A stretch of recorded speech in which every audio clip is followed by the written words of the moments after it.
Abra sua Bíblia no livro de Provérbios, capítulo 3, versos de 1 a 10. Provérbios, capítulo 3, versos de 1 a 10, é o nosso texto de hoje, nesta manhã de domingo. Provérbios 3, de 1 a 10. Todos encontraram? Assim diz a palavra do Senhor, vou ler no verso de número 1 e verso de número 2. Filho meu, não te esqueças dos meus ensinos, e o teu coração guarde os meus mandamentos, porque eles aumentarão os teus dias e te acrescentarão anos de vida e paz. Eu quero, nesse sermão de hoje, ser um sermão, como é que eu posso dizer, um pouco mais intimista, um pouco mais pessoal. Normalmente, claro, nenhum sermão sai sem que saia do nosso coração. Mas às vezes, durante um sermão, é normal o pregador se preocupar em passar algumas informações históricas, informações geográficas, contextualizar a pessoa no texto. E às vezes essa contextualização, sempre importante, ela se estende tanto que não dá tempo de entrar naquilo que o pregador gostaria de passar para quem está ouvindo, É a interpretação do texto para o nosso cotidiano. Então eu vou fugir um pouco desse lugar comum, nesse nosso dia de hoje, e eu vou falar uma coisa que está afligindo um pouco o meu coração, na verdade afligindo muito. Como eu tenho tido, primeiro graças a Deus, Deus nos dá essas oportunidades, mas eu tenho tido muito contato com muitas pessoas que nasceram, vamos chamar que nasceram na igreja, alguns literalmente nasceram dentro da igreja mesmo. Há locais que a igreja funciona até como hospital, locais muito pequenos, enfim.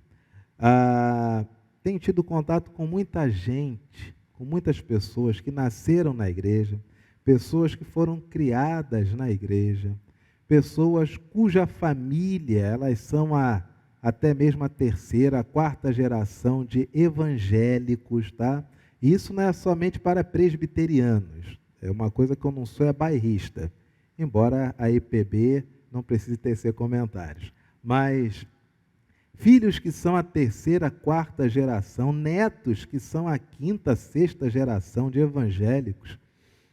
E eu vejo em diferentes faixas etárias, de crianças, adolescentes, jovens, adultos em meia-idade, idosos nem tanto. Mas eu vejo uma confusão, um estado de perdição.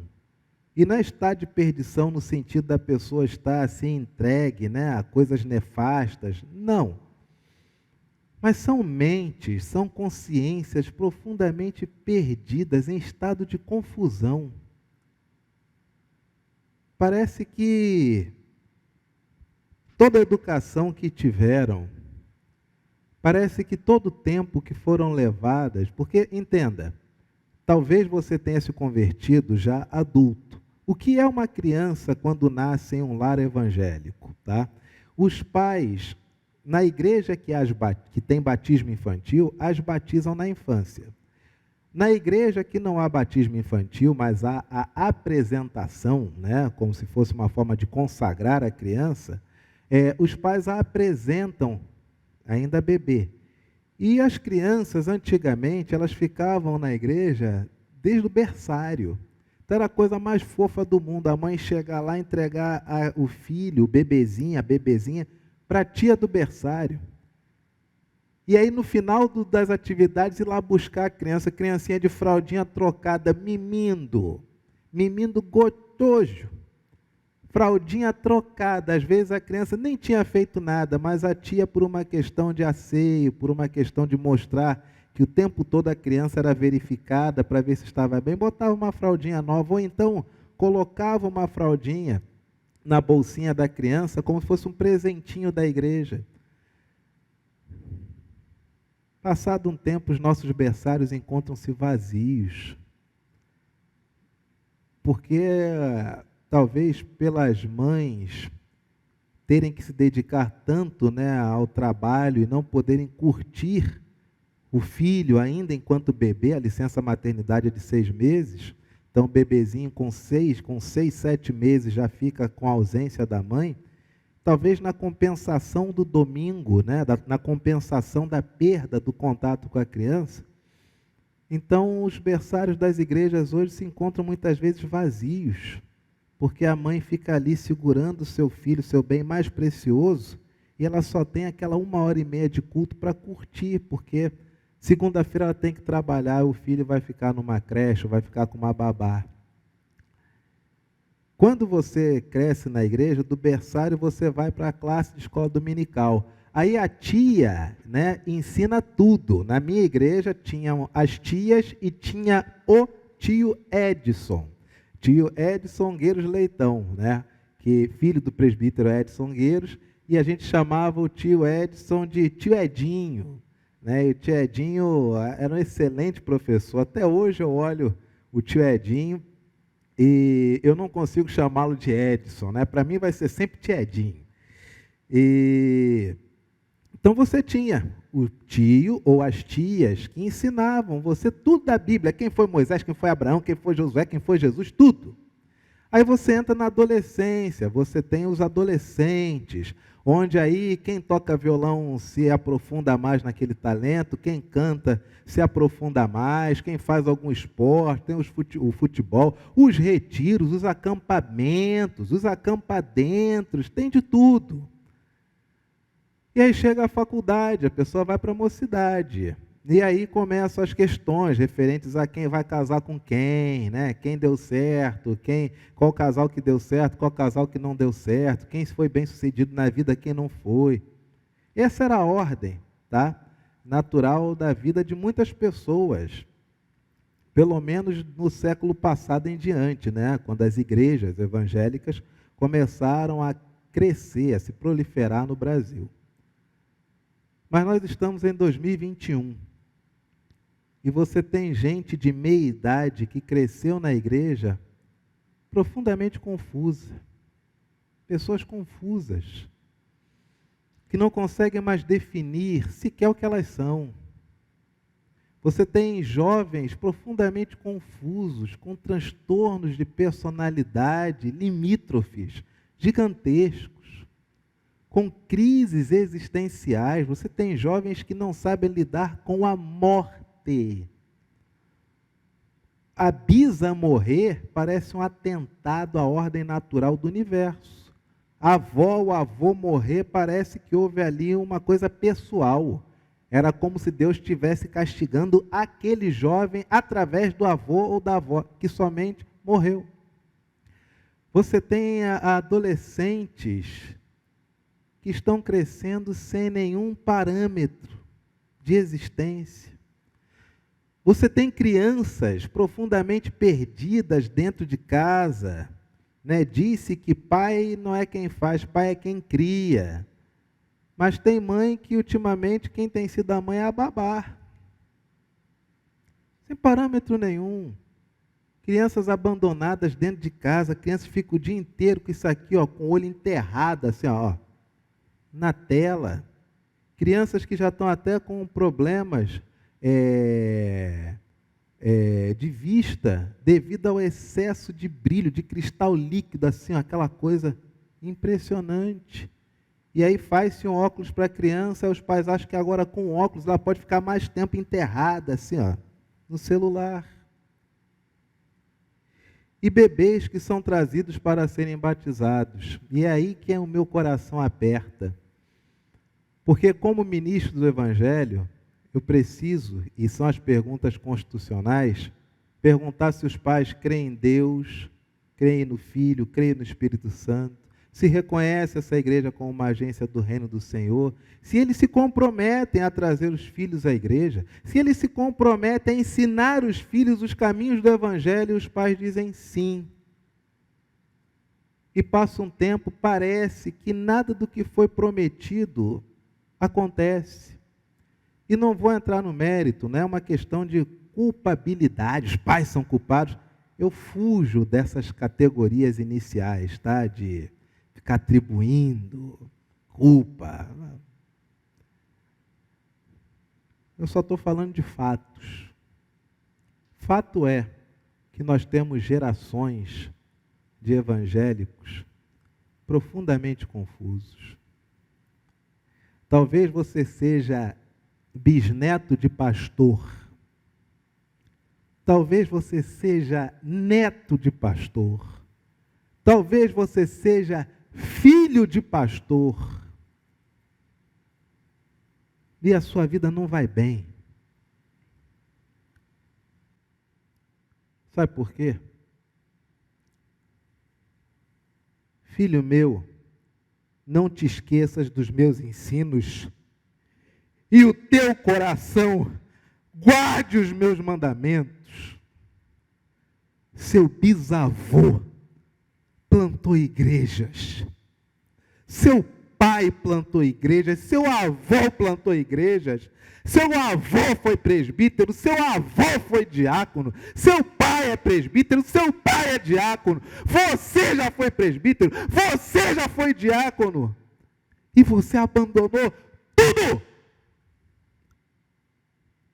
Tudo que foi feito para Deus, em nome do Pai, do Filho, do Espírito Santo, e você, uma das coroações dessas uniões de tantas pessoas que vieram antes de você, e você seria a coroa, você era a criança mais linda, e foi consagrada ao Senhor,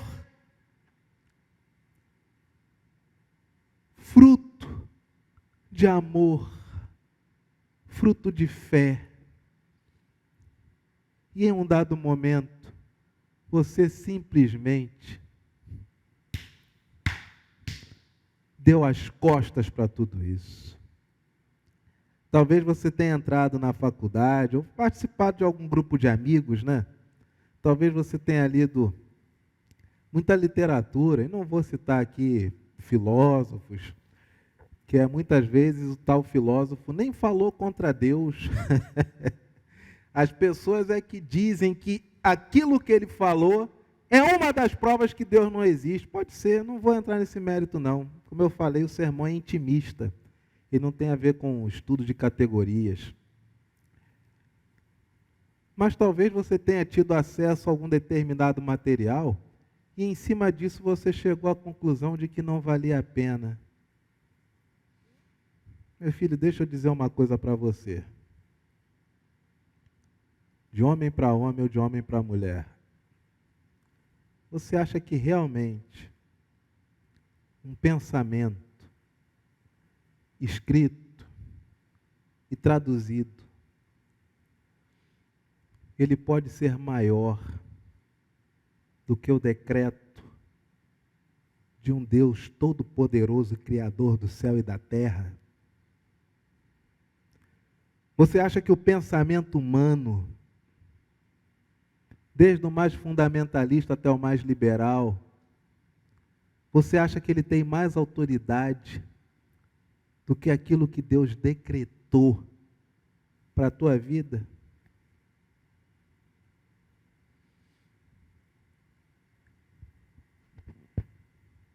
Quanta gente perdida, porque em um determinado momento abandonaram, esqueceram dos ensinamentos que receberam.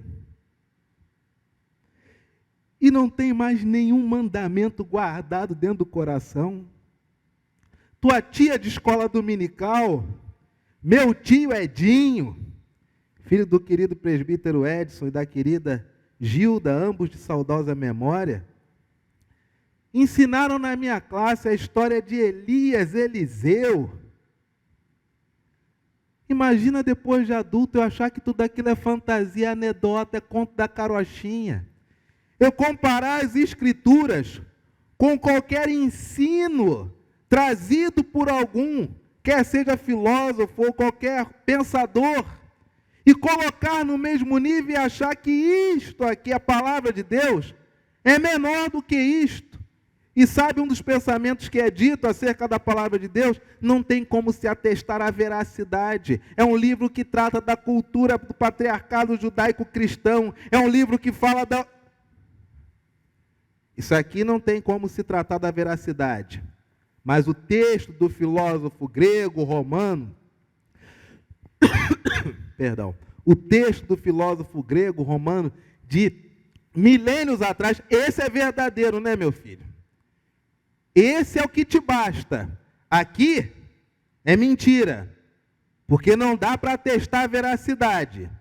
Mas o que foi escrito por culturas anteriores a esses textos, aí tu acha que é verdade. Que 2 pesos e 2 medidas. Meu filho, seus pais apresentaram você em pacto. Foi um pacto que eles fizeram. Um pacto que é o pacto da aliança. Eles apresentaram você para o ato de batismo. E você foi batizado em nome do Pai, do Filho e do Espírito Santo, meu filho. E você está vivendo uma vida que não tem nada a ver com isso. E o momento, o ponto da mensagem de hoje é que nada do que você está vivendo, nada do que você tem imaginado, contrário às Escrituras, isto não te fará prosperar em nada. Porque não foi esse o pacto. A sua história, ela é maior do que isso. Sua história passa pela vida daqueles que lavavam suas roupas na água do rio. Homens que tiravam, só podiam vir em casa às vezes uma vez por semana, de tanto que trabalhavam. De mulheres que lutaram por tamanha liberdade. De homens que lutaram para que os seus pais, seus avós, tivessem um patrimônio. E aí você nasceu, a primeira, a segunda, a terceira, a quarta geração de evangélicos. E o que você faz disso, meu filho? Muitas vezes você não faz nada. Pelo contrário, você simplesmente acha que é possível viver uma vida fora dos decretos do Deus Pai Todo-Poderoso para você. Filho meu, não te esqueças dos meus ensinos. O que o pai te ensinou naquele retiro de carnaval, hein? O que o pai te ensinou naquele retiro de Páscoa? O que o pai te ensinou quando teu filho nasceu? O que o pai te ensinou quando infelizmente ocorreu aquele divórcio? O que ele te ensinou? Infelizmente, parece que você esqueceu. E o teu coração guarde os meus mandamentos. Não terás outros deuses diante. Não terás. Não tenha outros deuses. Não farás para ti imagem de escultura. Para alguns, hoje, parece que a veneração são os mercados financeiros. Parece que a veneração são as placas de YouTube, de visualizações. Os bezerros de ouro passaram a ser as placas com seus cargos nas portas, as plaquinhas nas mesas. A palavra do Senhor diz, porque eles aumentarão os teus dias, os ensinos e os mandamentos do Senhor aumentarão os teus dias e te acrescentarão anos de vida e paz. Mas você pode viver mais de 100 anos. Na verdade, teu coração pode ter batido por 100 anos, mas viver, você viveu talvez os primeiros 20, os primeiros 30. Os outros 70 você não viveu, você existiu. Você foi levado adiante. Você não viveu, você não desfrutou, você não gozou daquele momento. Só aconteceram. Não apenas te acrescentarão anos de vida, mas também te acrescentarão anos de vida e de paz. Tantos, eu falo tanto isso, papai e mamãe, entenda, em nome de Jesus, entenda. Seu filho, você quer que ele seja um doutor, qualquer que seja a área, advogado, delegado, médico, arquiteto, engenheiro, você quer que ele seja um doutor? Eu digo para você nessa manhã, pode ficar despreocupado, tá? Ele vai ser. Ora, claro que ele vai ser.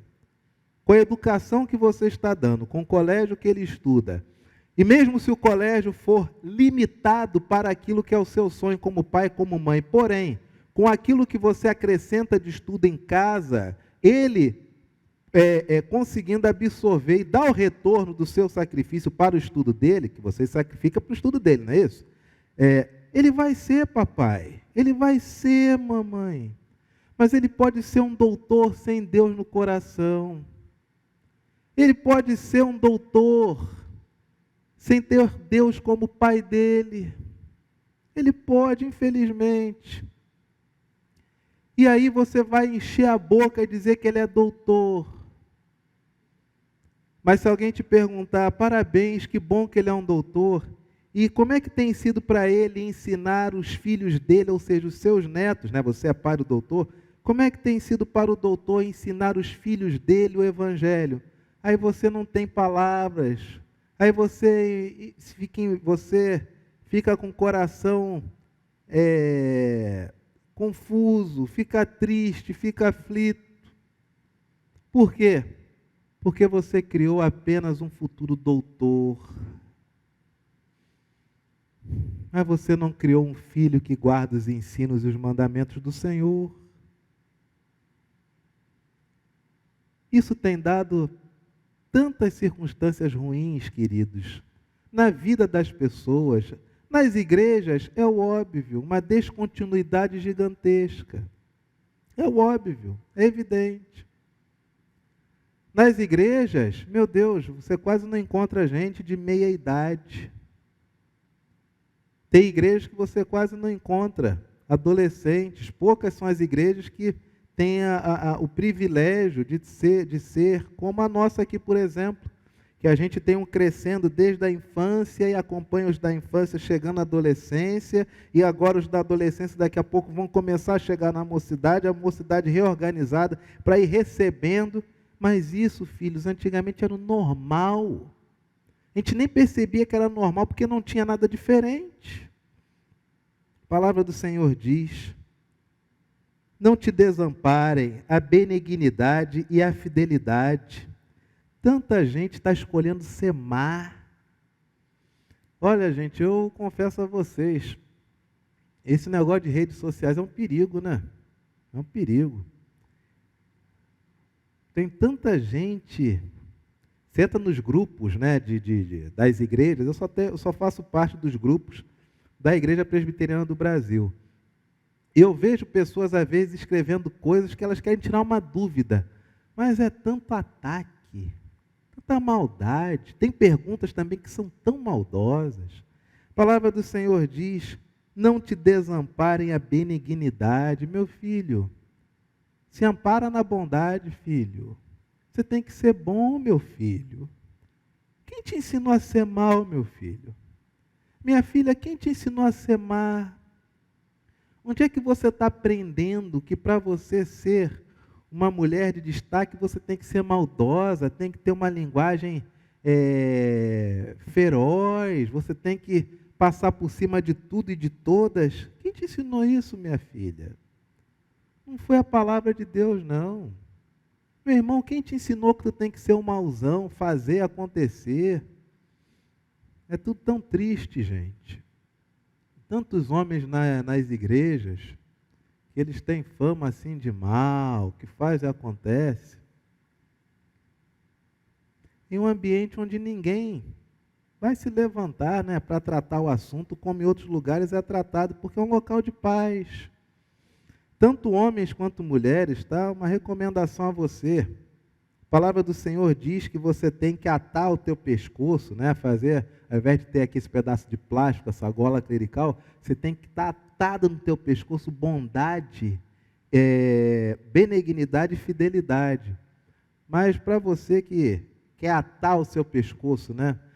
Maldade, e você traveste essa maldade, essa vontade má em relação às coisas e às pessoas, você traveste isso como sinceridade, né?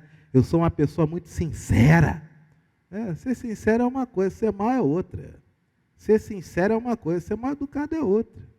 Ser sincero é uma coisa, falar sem ninguém perguntar nada é outra. Mas você traveste essa maldade, né, esse transtorno, como sendo, né, uma pessoa de vida de muita intensidade. Tudo é intenso, tudo é na hora, tudo tem que resolver agora. Cuidado. Sabe por quê? Porque vai que você encontra na vida uma pessoa que resolve te frear. Aí pode te frear te botando no chão, pode te frear te colocando na justiça. Né? Você, homem de vida muito intensa, cuidado, porque a intensidade da tua vida pode parar quando a mulher dos teus prazeres disser que ela agora vai ser mãe do teu filho. Mas você não tinha programado aquela mulher como a mãe dos seus filhos, né?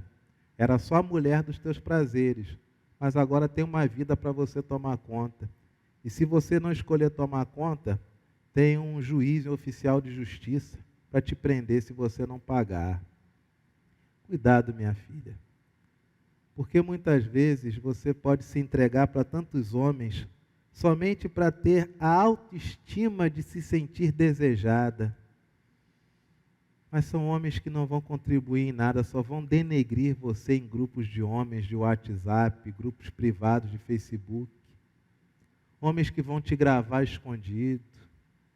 Homens que falam de você e geram interesse em outros amigos. E vocês, às vezes, se deitando com esses homens apenas para você se sentir amada. Minha filha,